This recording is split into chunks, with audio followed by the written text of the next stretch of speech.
A paz do Senhor Jesus. Bem-vindo ao novo estudo da Palavra de Deus, ok? Inscreva-se no meu canal, logo abaixo, inscreva-se no meu canal e compartilhe entre os irmãos. Quando você inscreve no meu canal, mais abaixo, assim que tiver novas aulas ou estudo, da Palavra de Deus, você recebe automaticamente pela empresa Google, que envia para você o link, ok? Então inscreva-se aí no meu canal. O estudo de hoje tem o título: Era permitida uma pessoa imunda na Bíblia? Era permitida uma pessoa imunda na Bíblia? Bom, eu quero dar início, mostrando a você um pouco do Velho Testamento. Aqui no amarelinho eu tenho aqui simbolizando o tabernáculo de Deus, ok? E ao redor eu tenho Coate, Gerson e Merari, que eram os levitas que Deus tinha escolhido para fazer manutenção no tabernáculo do Senhor. Então os levitas eram responsáveis em fazer a manutenção no tabernáculo do Senhor quando saía de uma região para outra. Eles desarmavam o tabernáculo e eles que conduziam o tabernáculo para outro lugar. E eram eles que faziam toda a manutenção no tabernáculo em questão de substituir peça, limpeza, etc. Bom, somando esses levitas, ok? O número que chegamos é 22.300, ok? 22.300. Ao redor do tabernáculo, vou encontrar aqui as tribos. Eu tenho 3, 3, 3 e 3, que dá 12, ok? 12 tribos que o Senhor também tinha escolhido. Somando essas 12 tribos, eu tenho 603.000 pessoas e 550. Bom, esta numeração aqui passa da população de Campina Grande, em João Pessoa, ou Campina Grande, na Paraíba, e do ano 2017.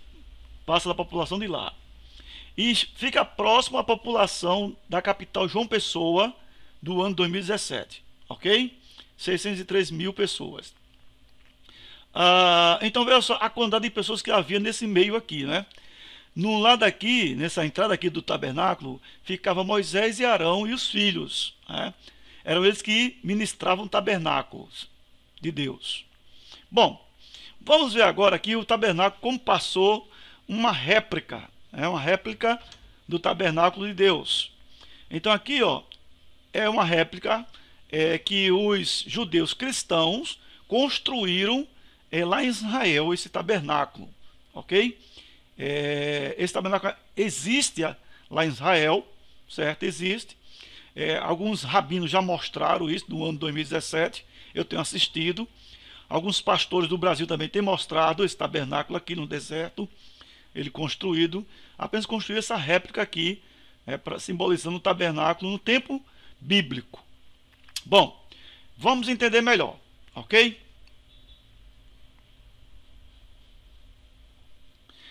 No tempo bíblico, quando Deus estava com esse tabernáculo no deserto, com o povo dele, no tabernáculo, no Velho Testamento, o imundo, a pessoa suja, a pessoa em pecado, ela não poderia fazer parte do tabernáculo, ela não poderia entrar no tabernáculo, teria que ficar longe do tabernáculo de Deus.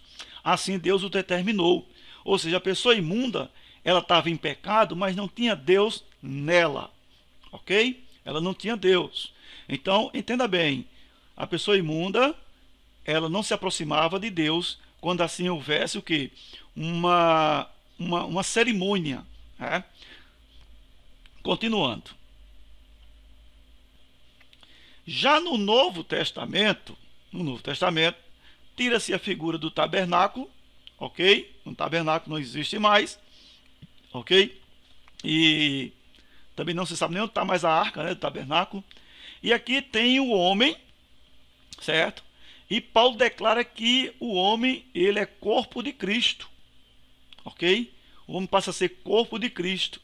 Ou seja, o tabernáculo, que era armado num deserto, onde Deus possivelmente habitava, no Novo Testamento, Paulo declara que o homem passa a ser corpo de Cristo. Corpo de Cristo. Então, veja só. E Paulo também declara que o corpo do homem, ele passa a ser templo do Espírito Santo. Ou seja, no tempo atrás, o corpo do homem, quando estava em pecado, ele teria que se limpar, certo? Teria que se limpar. Mas veja só, Deus não estava no homem no Velho Testamento, porque o homem estava em pecado, Deus não estava no homem. Já no Novo Testamento, Paulo declara que o homem passa agora a ser uma habitação do Espírito Santo. Ou seja, o homem passa a ser o corpo de Cristo, todos nós passamos a pertencer ao corpo de Cristo, certo? E nós seremos habitação do Espírito Santo. Ok? Então vamos agora ao nosso estudo, para a gente poder entender melhor isso aí. Bom, vamos ao nosso estudo, né?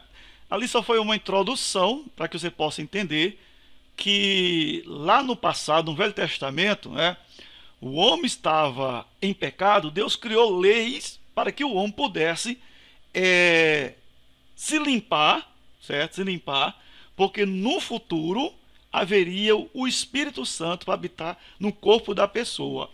Então, para que o Espírito Santo venha habitar no corpo da pessoa, teria que haver uma limpeza no corpo da pessoa. Então, veja só, Deus já começa a preparar o homem lá atrás, para que no Novo Testamento houvesse a figura do Espírito Santo na pessoa do homem. Então, veja só aqui, leis que o homem abandonaram da Bíblia, certo? E algo que o homem permitiu ou permite na igreja, ok? Então existem muitas coisas hoje que o homem esqueceu, abandonou, colocou na gaveta as leis de Deus, até declara que não precisa mais usar essas leis, e colocaram ou permitiram ou permitem muitas coisas na igreja. Então vamos ver aqui no Velho Testamento, o conteúdo do Velho Testamento. Aqui eu tenho no livro de Levítico, capítulo 12, a mulher depois do parto. Diz assim, no versículo 2 do capítulo 12. Fala aos filhos de Israel, dizendo: se uma mulher conceber e tiver um menino, será imunda 7 dias. Imunda, viu? Assim como nos dias da impureza da sua enfermidade, será imunda. Versículo 2. E no dia 8º circuncidará ao menino a carne do seu prepúcio. Quase que não saía a palavra, engasguei com ela. Versículo 4. Depois permanecerá ela 33 dias no sangue da sua purificação. Em nenhuma coisa sagrada tocará, nem entrará no santuário até que se cumpram os dias da sua purificação. Ou seja, a mulher depois do parto, ela estaria imunda. E ela não podia tocar em nada para não ficar imundo as coisas que ela viesse a tocar. Certo? E depois de 33 dias, ela teria que fazer uma purificação. Então, entenda bem, uma mulher depois do parto, ela estaria imunda. Lembrando que você viu na introdução que Deus não permitia e nunca permitiu que o homem imundo chegasse até a tenda de Deus, o tabernáculo do Senhor. Continuando, entenda bem, não desista não, continue lendo, continue comigo aqui até o final, para você entender a palavra de Deus. Levítico capítulo 13, o imundo viverá fora do arraial. Versículo 45. Também as vestes do leproso, em quem está a praga, serão rasgadas. Ele ficará com a cabeça descoberta e de cabelo solto, mas cobrirá o bigode e clamará: imundo, imundo. Ou seja, tem que avisar que está sujo. Versículo 46. Por todos os dias em que a praga estiver nele, será imundo. Imundo habitará só. A sua habitação será fora do arraial. Então veja só que Deus determina que a pessoa, quando estivesse imunda, não se aproximasse do arraial de Deus. Ou seja, a habitação dela é bem longe. Ou seja, ela ficasse bem longe do santuário do Senhor. Certo? Vamos entender. Continuando. Capítulo 15 de Levítico. Doença venérea ou gonorreia.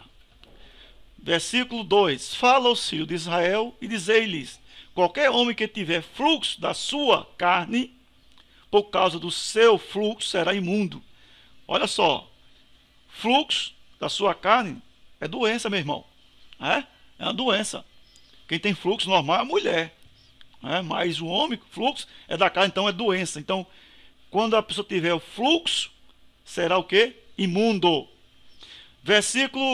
Capítulo 15, versículo 16, sobre o sêmen do homem ou da mulher. Também, se sair de um homem o seu sêmen, banhará o seu corpo todo em água, e será imundo até a tarde. Olha só. 17. E toda vestidura e toda a pele sobre o que houver sêmen serão lavadas em água, e serão imundas até a tarde. Ou seja, lá em Israel, quando anoitece em Israel, vira o dia. No Brasil é de meia-noite. Ou seja, continuando, versículo 18.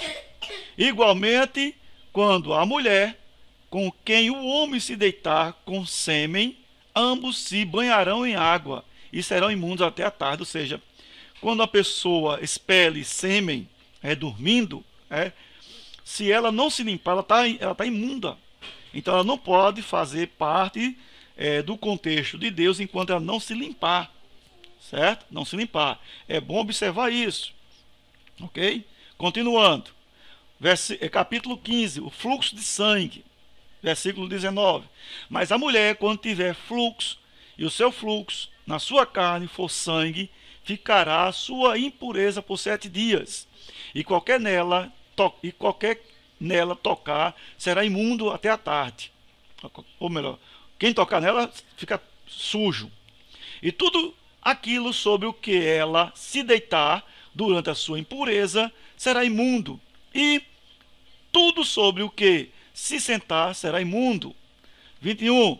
Também qualquer que tocar na sua carne lavará as suas vestes e se banhará em água e será imundo até a tarde.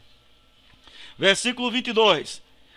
E quem tocar em alguma coisa sobre o que ela se tiver sentado, lavará as suas vestes e se banhará em água e será imundo até a tarde. 23. Se o sangue estiver sobre a cama ou sobre alguma coisa em que ela se sentar, quando alguém tocar nele, será imundo até a tarde. E se, com efeito, qualquer homem se deitar com ela, e a sua imundícia ficar sobre ele, imundo será por 7 dias. Também, toda a cama sobre que ele se deitar, será imunda. Então, veja só a gravidade da impureza, Deus está mostrando aqui em relação ao fluxo de sangue, ok? Essa é a gravidade do Velho Testamento, igreja. Continuando, a menstruação, capítulo 15, versículo 25. Se a mulher tiver um fluxo de sangue por muitos dias fora do tempo da sua impureza, ou quando tiver fluxo de sangue por mais tempo do que a sua impureza, por todos os dias do fluxo da sua imundícia, será como nos dias da sua impureza, imunda será. 26. Toda a cama sobre que ela se deitar, durante todos os dias do seu fluxo, ser-lhe-á como a cama da sua impureza, e toda coisa sobre que se sentar será imunda, conforme a imundícia da sua impureza. 27. E qualquer que tocar nessas coisas será imundo, portanto lavará suas vestes, e se banhará em água, e será imundo até a tarde. Quando ela ficar limpa do seu fluxo, contará para si 7 dias, e depois será limpa. 29. Ao 8º dia, tomará para si 2 rolas e 2 pombinhos, e os trará ao sacerdote à porta da tenda da revelação. Ou seja, depois que ela se menstruar, ela tem que procurar o sacerdote, levar aves, né?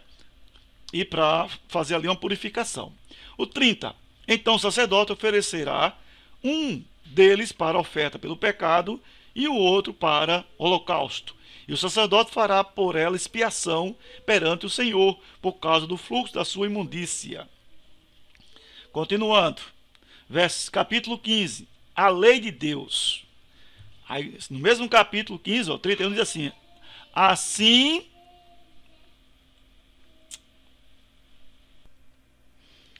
então, a lei de Deus, né, que diz assim: assim separarei os filhos de Israel da sua imundícia, para que não morram na sua imundícia, contaminando o meu tabernáculo, que está no meio deles. Esta é a lei daquele que tem o fluxo e daquele de quem sai o sêmen, de modo que por ele se torna imundo. 33. Como também da mulher enferma com sua impureza e daquele que tem o fluxo, tanto o homem como a mulher, e do homem que se deita com a mulher imunda. Então foi uma lei que Deus criou, né, para que a pessoa não viesse morrer na sua doença, né, na sua imundície. Então ele não poderia estar perto do tabernáculo de Deus, não poderia fazer parte do tabernáculo do Senhor, então teria que ficar longe da habitação de Deus. Olha só, uma curiosidade aqui em Números capítulo 19, vaso sem tampa. Também todo vaso aberto, sobre que não houver pano atado, será imundo. Ou seja, o vaso que não tiver tampa é imundo. Ah, interessante, não é isso aí? Muito interessante. Já estou terminando. Estou terminando já. 1 Samuel capítulo 21, Davi come pão ilícito.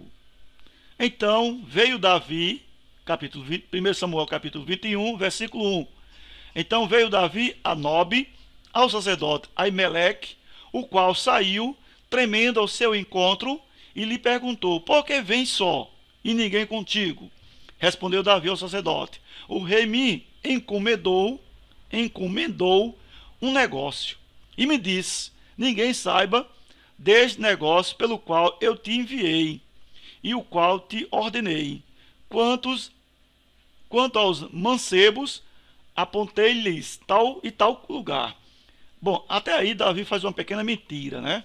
Ninguém enviou ninguém, ok? Ele estava com os homens dele, provavelmente foram 4 homens, pela quantidade de pontos que ele pede, e não vai entender isso.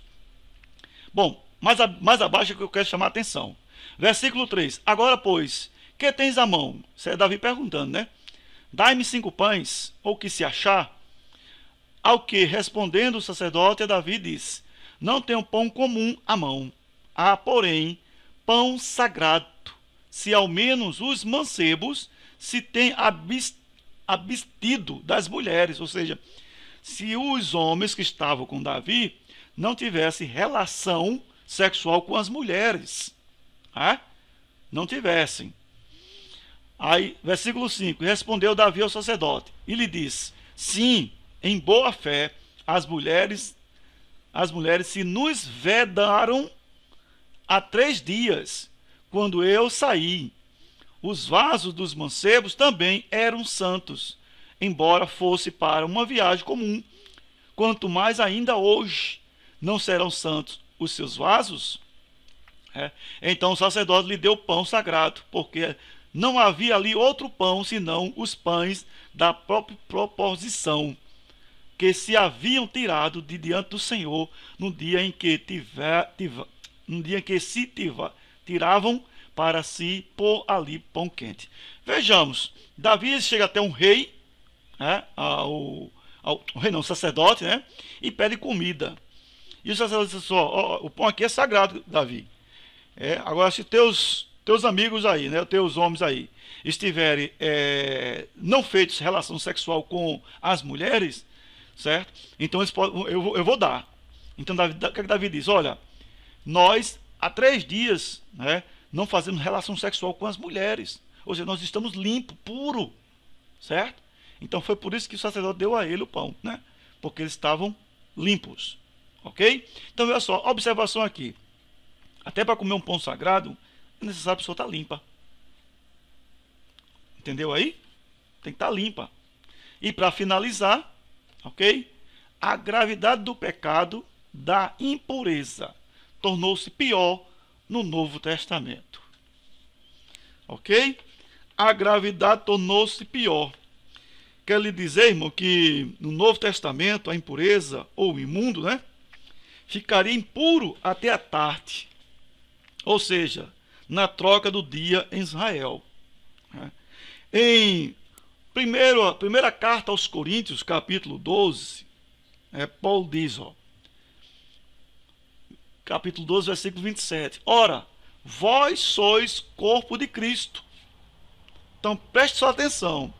Paulo está dizendo que você, eu, qualquer um que aceitou Cristo, que anda com Cristo, ele passa a ser o quê? Corpo de Cristo. Preste atenção. Passa a ser corpo de Cristo. O corpo de Cristo, ele é sagrado, é santo, é puro e sem mácula. Ou seja, não tem pecado. Certo? O corpo de Cristo não tem pecado. Então, Paulo declara que nós seremos corpo de Cristo. Ora, se eu passo a ser corpo de Cristo, ou se eu pertenço ao corpo de Cristo, então eu não posso estar sujo. De forma alguma. Eu tenho que estar limpo. Vamos continuar. Primeira carta de Paulo, Coríntios 6. Certo? Coríntios 6. Eu quero dizer que é nesse sentido que Paulo alertava os fiéis de Corinto sobre a gravidade desse pecado. Certo? Olha só. No capítulo 6, versículo 15. Não sabeis vós que os vossos corpos são membros de Cristo? Preste atenção. Paulo está dizendo assim, por acaso vocês não estão sabendo que o corpo de vocês é membro de Cristo? Você faz parte do corpo de Cristo? Então Paulo já disse no capítulo 12 que nós somos corpo de Cristo e disse que o nosso corpo pertence ao corpo de Cristo. Ou seja, pertencemos ao corpo do Senhor, fazemos parte do corpo do Senhor. Ou seja, cada um de nós pertencemos ao corpo de Cristo. Quando uma pessoa fica doente no corpo de Cristo, todos os outros passam a receber ou sentir o que a pessoa está passando ou sentindo. É o que declara Paulo nas suas cartas. Ok? É isso que Paulo está nos dizendo. Então, quando eu cometo um pecado de impureza, não sujo apenas a mim mesmo, mas também o corpo de Cristo, do qual sou membro. Entendeu aí? Nós cometemos um pecado, eu não estou sujando só a mim, eu estou sujando eu e o corpo de Cristo. E quem estiver lá. Você vai entender melhor na carta de Paulo, viu? Continuando. Aqui na primeira carta de Paulo ainda, no primeira carta de Paulo, capítulo 6, versículo 16, ele diz o seguinte, ou não sabeis que o que se une à meretriz faz um corpo com ela? Porque, como foi dito, os dois serão uma só carne. Então, se eu me uno com uma prostituta, o meu corpo passa a pertencer à prostituta. Então, a sujeira que está nela passa para mim, porque ela é prostituta. Olha só, lá em Gênesis capítulo 2, 24, diz assim, portanto deixará o homem e seu pai e a sua mãe, e unir-se-á a sua mulher, e serão uma só carne. Ora, se seremos uma só carne, como declara aí, né? Toda vez que eu peco, o meu pecado atinge todo o corpo de Cristo. Da mesma forma que se juntar a meretriz, eu fico sujo igual a ela, da mesma forma que meu corpo se une ao de Cristo, também passa a ficar da mesma forma que o meu pecado está. Entendeu, igreja? Então, quando o meu corpo vem a ficar sujo, eu estou prejudicando o corpo de Cristo também. Não literalmente, mas simbolicamente Paulo está dizendo isso. Então é por isso que a gravidade do pecado tornou-se pior no Novo Testamento. Porque, entenda bem, certo? Entenda bem. No capítulo 6 ainda, versículo 19, diz assim, ó: ou não sabeis que o vosso corpo, preste atenção, é santuário do Espírito Santo que habita em vós. Agora complicou, não foi? Porque Paulo está dizendo, ó, o meu corpo, o teu corpo, ele é morada do Espírito Santo. Lembra da passagem, lembra do início que eu te apresentei, quando eu te mostrei que um homem sujo, Deus mandaria ficar longe do tabernáculo, porque não poderia ficar perto, porque Deus estava preparando o homem para o futuro, ou seja, para a descida do Espírito Santo no homem, que é o Novo Testamento. Então veja a distância onde Deus estava preparando o homem, naquele tempo, lá atrás, para que no tempo futuro, no tempo vindouro, que é hoje, no tempo presente, o Espírito Santo, para habitar em mim, teria que o quê? O meu corpo teria que estar limpo. Limpo. Então, entenda bem. No Velho Testamento, Deus não estava dentro do corpo da pessoa quando era imunda ou não imunda. Deus não estava. Certo? Entenda bem. No Velho Testamento, Deus não estava dentro do corpo da pessoa quando era imunda ou não imunda. Mas no Novo Testamento, Paulo declara que o Espírito Santo passou a habitar dentro do corpo da pessoa. Isso ficou mais grave. Entendeu agora? Se tornou mais grave. O Velho Testamento, a pessoa feria o seu próprio corpo quando estava imunda. Mas no Novo Testamento, a pessoa fere o corpo de Cristo quando comete impureza. Aí onde está a gravidade. Entendeu aí?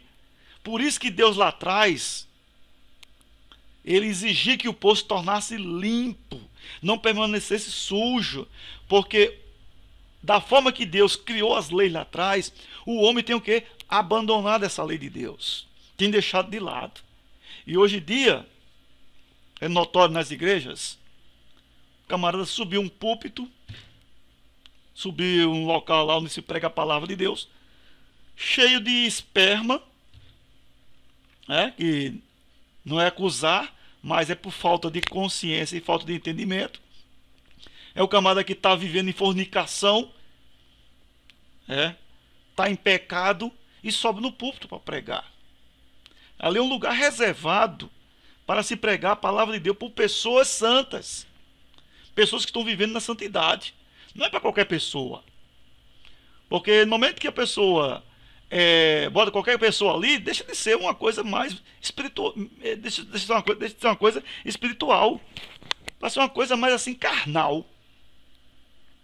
Então a casa de Deus é um lugar onde se deve ter pessoas santas no púlpito, pessoas limpas, para que a presença de Deus venha a ser morada.